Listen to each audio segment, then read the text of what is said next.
Jemaah maka Allah, dalam rangka mengikuti sunnah Nabi dan supaya dicintai oleh Nabi, maka hendaknya kita berbuka puasa juga dengan cara Nabi SAW.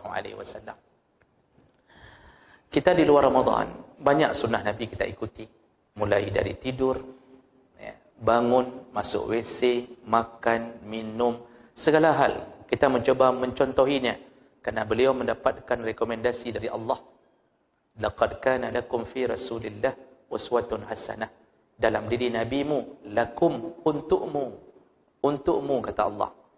Jadi Allah memakai fi. Kalimat fi menunjukkan seluruh gerakan Nabi adalah sunnah. Di luar Ramadan kita ikut. Tentu di dalam Ramadan lebih harus fokus kepada sunnah Nabi. Kenapa? Karena Nabi memang memuliakan Ramadan. Jadi kalau begitu, salah satu sunnah agar dicintai oleh Nabi SAW di yaumil akhir, iaitu dengan mengikutinya cara berbuka puasa. Bagaimana cara Nabi berbuka puasa? Masyhur, kita sudah tahu bahawa Anas bin Malik menceritakan. Anas salah satu khadim Nabi. Beliau yang paling sering lihat Nabi SAW. Tugas Anas bersih-bersih sekitaran rumah Nabi. Ibnu Mas'ud tugasnya mengambil air wudu, mengambil air untuk mandi Nabi. Malik bin Rabi'ah bin Malik tugasnya mengatur sandal Nabi. Kalau Nabi keluar, dia sediakan sandal, pelana kuda Nabi. Semua berlomba-lomba ingin menjadi khadim Nabi SAW. Nah, Anas bin Malik yang paling dekat dengan Nabi, karena beliau selalu berada di area sekitaran Nabi. Apa kata beliau? Kana Rasulullah SAW yuftiru ala rutabat qabla ayusalli. Rasulullah itu sebelum salat beliau berbuka puasa dengan rutab. Nah, rutab itu kurma basah. Kurma yang sudah lembek, sudah tua, basah. Hari ini perwakilannya mungkin model sukari. Sudah basah. Ini yang terbaik untuk buka puasa. Nah, fa in lam takun rutaban, jadi Rasulullah kalau tidak mendapatkan rutab, fatamarat, baru beliau berbuka puasa dengan tamar. Tamar itu kurma yang sudah masak tapi masih kokoh, kering. Belum terlalu lembek. Itu tamar.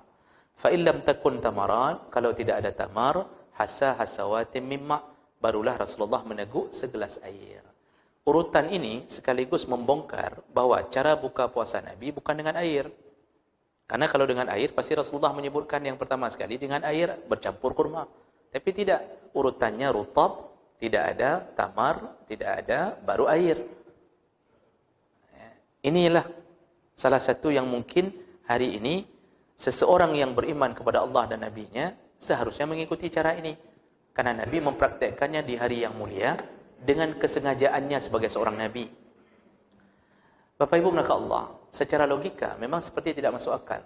Masak sudah 13 jam bertahan, tiba-tiba yang masuk benda pertama bukan benda cair, malah kurma. Seharusnya kan air yang masuk untuk menetralkan semua kekeringan dalam tenggorokan. Tapi tidak, Nabi memasukkan kurma. Dalam kitab Fiqh Islami wa Adillatuh disebutkan jumlah yang sebaiknya dimakan adalah wa ayyakuna witran salasah fa aksar. Sebaiknya makan kurma sebagai pembuka, rutab tadi, itu jumlahnya 3. Fa aksar atau lebih. Jadi dimulai dengan 3. Bapak Ibu maka Allah, bilangan ganjil itu sangat disukai Allah. Maka disebut tadi ayyakuna witran, lebih bagus ganjil. Jumlah pertama minimal 3, jangan 1. Oh, Bapak tidak cukup 3, 5 atau 7, atau mau menggantikan nasi, boleh 1999, boleh 2021. Langsung setelah itu masuk rumah sakit, glukosa naik. Saya baca pendapat para ulama, berapa maksimal kurma yang layak untuk dikonsumsi.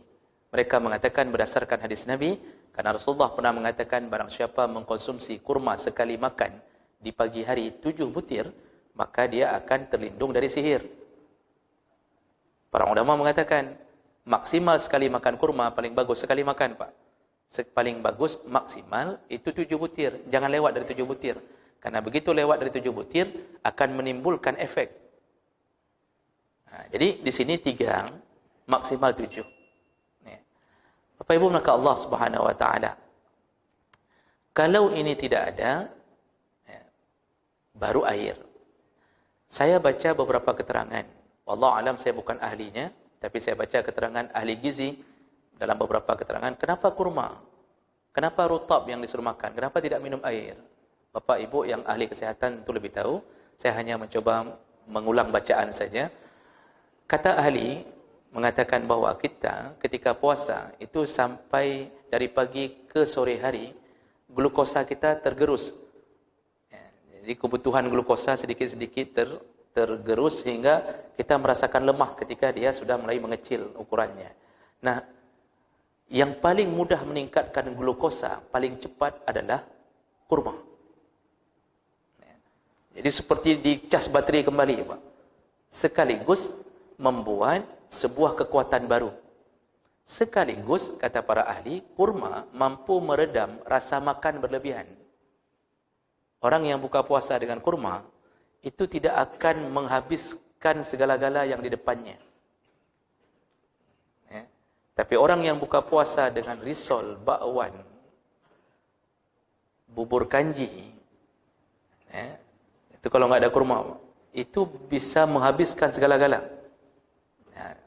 Dan itu terjadi memang. Jadi jemaah melakukan Allah, yang bisa membuat kita mampu salat maghrib lebih dahulu, kekuatan kurma ketika menetralkan kembali. Wallahu a'lam. Itu yang saya dapatkan bacaan. Makanya begitu mulianya Nabi, dengan izin Allah, sepengetahuan Allah, beliau ingin mengajarkan kita cara berbuka puasa terbaik. Jadi bukalah puasa dengan kurma. Sediakan kurma di rumah masing-masing. Bapak Ibu melakukan Allah Subhanahu Wa Taala. Nah, kalau tidak ada kurma, ada hadis dari Ibnu Abbas yang menyatakan tentang Nabi pernah berbuka puasa dengan susu, dengan susu asli.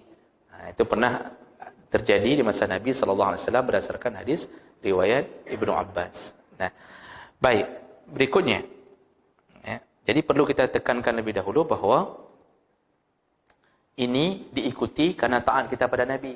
Jadi jangan banyak mikir apa hikmahnya. Hikmah nomor 2, karena agama kita turun, sahabat semua memproklamirkan diri, sami'na wa ata'na. Kami dengar, kami taat. Masalah hikmah nomor 2, Pak. Jadi jangan pikirkan hikmah dulu. Kenapa Allah haramkan babi? Banyak orang yang mencari-cari hikmah. Tidak perlu hikmah, karena kita masuk surga bukan dengan hikmah. Kita masuk surga dengan ketaatan.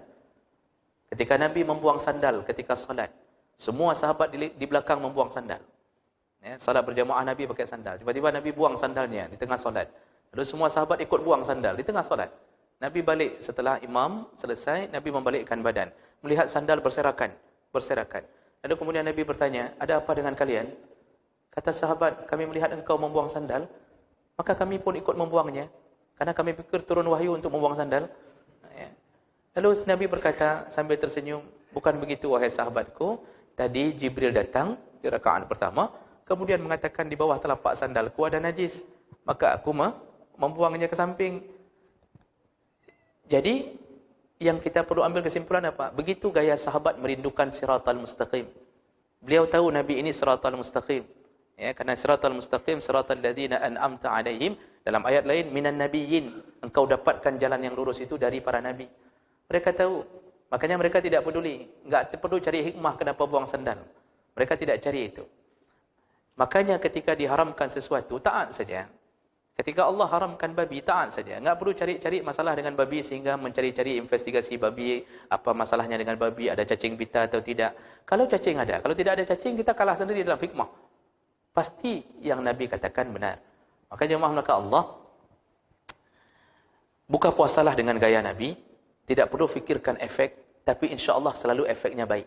Kalau Nabi yang mengajarkannya. Nah, baik, berikutnya. Fadilah berikutnya. Yaitu menyegerakan berbuka puasa menyelisihi Yahudi dan Nasrani. Dalam kitab Fathul Bari, Ibnu Hajar Al-Asqalani ketika mensyarah tentang hadis-hadis tentang puasa, beliau mengatakan bahawa orang Yahudi dan Nasrani itu buka puasa ketika sudah tampak bintang-bintang. Jadi hampir-hampir mirip dengan Syiah juga. Mereka berpuasa mungkin dengan gaya yang berbeda. Tapi intinya, umat Islam disuruh buka puasa menyelisihi Yahudi dan Nasrani dengan gaya mempercepatnya. Dan ini dibantu dengan hadis riwayat Abu Daud dengan derajat yang hasan dari Abu Hurairah radhiyallahu anhu qala Nabi sallallahu alaihi wasallam la yazadu ad-din zahiran ma'ajjalan nas al-fitrah li'anna al-yahuda wan nasara yuakhirun. Kata Rasulullah, agama ini senantiasa akan tampak. Artinya benar-benar agama kita akan menjadi sebuah agama yang nampak selama manusia bersegera berbuka puasa. Karena Yahudi dan Nasrani mengakhirkan berbuka puasa. Ini keterangan dari Nabi dengan derajat yang hasan.